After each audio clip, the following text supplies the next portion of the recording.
Don't throw out that old rake. Here's a great upcycle idea.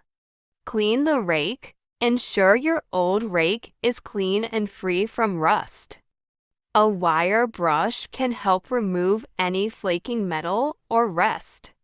Secure oranges. Attach whole oranges to the tines of the rake.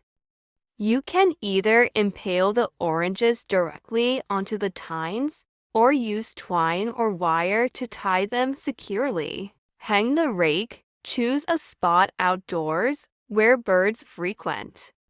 Hang the rake by its handle from a tree branch or a hook near your garden. Ensure it's stable to prevent swinging, which could scare the birds away.